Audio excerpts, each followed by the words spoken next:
네, 오늘도 꽃비연과 함께 진짜 에너지를 탐구해 봅니다. 삶은 원입니다. 어린아이는 바보예요. 순진해요. 그것이 아이의 아름다움입니다. 모든 아이가 그렇죠. 아름답지 않은 아이 없습니다.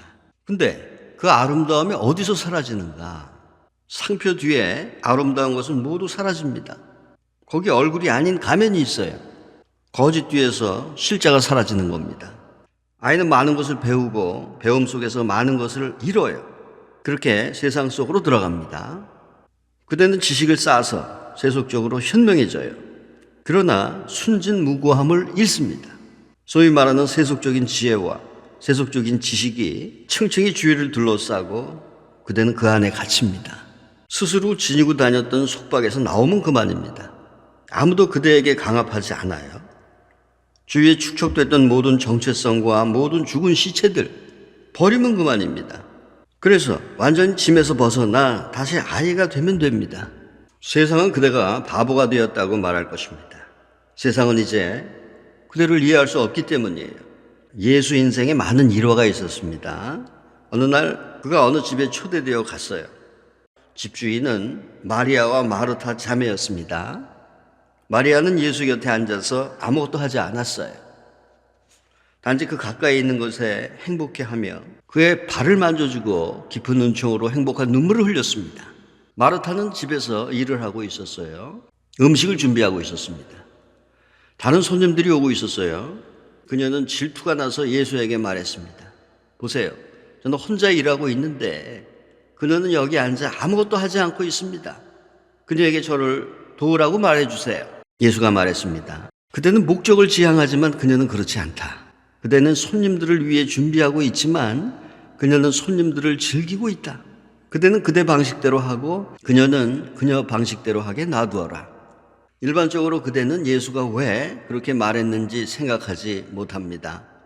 그는 게으른 사람을 옹호해요. 만일 마트마 간드가 거기 있었다면 그는 이렇게 말했을 겁니다. 그렇다. 그대는 부엌에 가서 도와라. 서비스는 기도다. 가서 도와라. 그러나 예수는 말했습니다. 그대는 그대 방식대로 하고 그녀는 그녀 방식대로 내버려 둬라. 하나는 이성이고 다른 하나는 비이성적인 가슴입니다. 예수가 다른 집에 초대받아 갔을 때 한 여인이 와서 비싼 향유 한 병을 모두 그의 발에 부었어요. 그것은 매우 귀한 것이었습니다. 나중에 배신자가 된 유다가 거기 있었어요. 그는 장사꾼이었고 완벽한 유대인이에요. 이 모습을 보고 유다가 말했습니다. 이게 뭡니까? 당신은 어째서 가만히 있습니까? 그녀를 멈추게 하십시오. 비싼 향유를 낭비하고 있습니다. 그 향유를 팔아 배고픈 사람들을 먹일 수도 있습니다. 완벽하게 합리적이죠? 이런 유다에게서 잘못을 찾을 수 있는 사람이 있겠습니까? 그가 말했습니다. 사람들은 가난합니다. 그런데 당신은 그녀가 돈을 낭비하는 것을 방치하고 있습니다. 예수가 말했습니다. 가난한 사람들은 항상 거기 있을 것이다. 그러나 나는 항상 여기 있지는 않을 것이다. 자, 불합리하고 이치에 맞지 않기 때문에 이런 말은 이해하기가 힘들어요. 예수는 사회주의자가 아니에요. 마하트마 간디는 예수가 아닌 유다를 지지했을 것입니다. 예수는 사람들이 배고파하는데도 낭비하는 것을 허용했다. 바보 같아 보인다. 이렇게 얘기했을 겁니다. 기독교인들은 이 이야기에 대해서 많이 말하지 않습니다. 왜냐하면 그들 스스로도 약간의 죄책감을 느끼기 때문입니다. 사람들이 가난한데 낭비하는 것은 죄스러워 보이죠. 그는 그녀의 행동을 멈추게 했어야 했다. 예수의 주변에서 그런 일은 일어나선 안 된다. 그런데 예수가 말한 것은 정말로 대단한 것이었습니다. 나는 여기 다시 오지 않을 것이다. 그리고 유다여, 나는 여기에 오래 있지 않을 것이다. 가난한 사람들은 항상 거기에 있을 것이다. 그대가 그들을 돌볼 수 있다. 이건 이성의 문제가 아니라 사랑의 문제입니다. 어리석음을 담지 않는다면 그건 평범하고 보잘것없어질 것입니다. 그러나 마음은 그것을 결코 이해하거나 사소한 것으로 만들지 못할 것이기 때문입니다. 붓다조차도 마음을 통해서 이해될 수 있습니다. 크리슈나도 마음을 통해 이해될 수 있어요. 그러나 노자 같은 자는 불가능합니다. 사람들은 왜 노자의 이름으로 조직화된 종교가 없었는지 여러 번 묻곤 합니다. 그 사람은 너무도 현명하게 바보스러워서 그 그 주위에 어떤 조직을 만들기가 어렵습니다.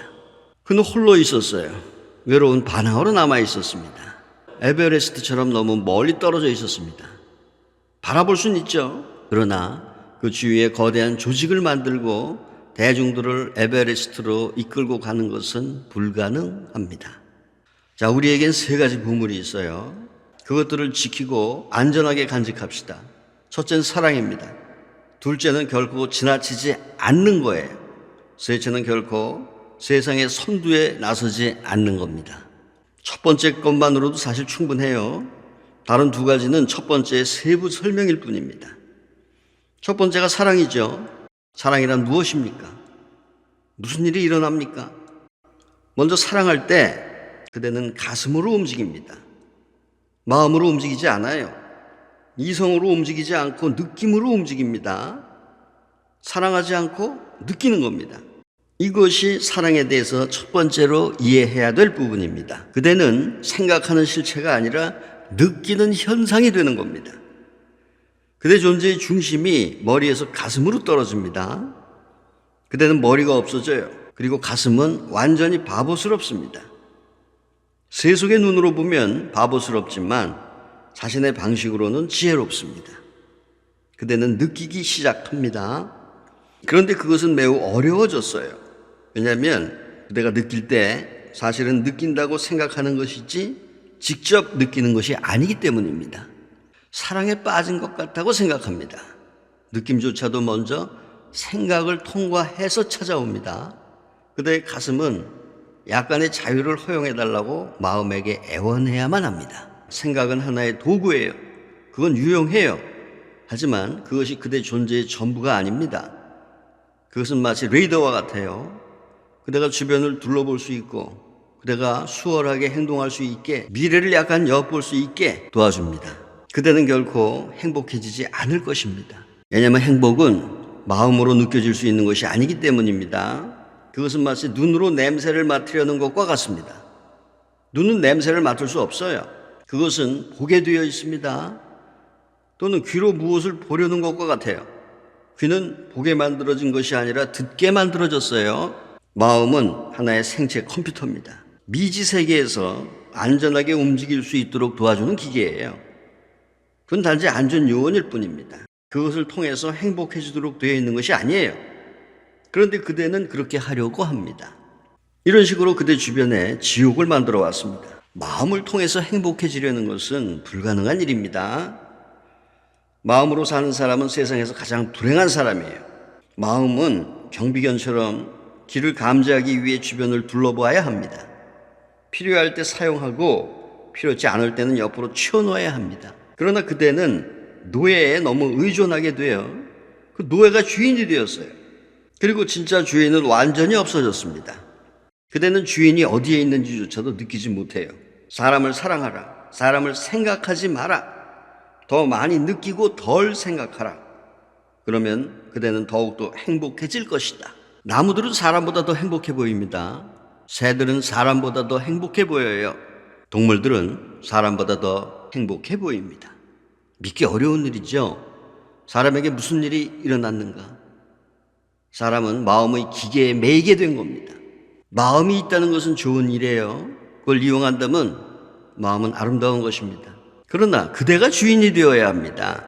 차를 운전하는 것처럼 사람이 기계를 이용하듯이 그대는 마음을 이용해야 한단 말입니다. 그와 차가 하나가 되지 말아야 합니다. 운전기사가 되어야 합니다. 운전하고 싶지 않을 때 그 차가 그대를 강압하게 놔두지 말란 얘기입니다. 그것이 필요하다면 이용을 해야 되겠죠. 그리고 필요치 않으면 이용하지 말란 얘기입니다. 머리는 그대를 감싸고 있는 미묘한 기계예요. 그대는 그 기계 뒤에 감춰진 운전기사와 같습니다.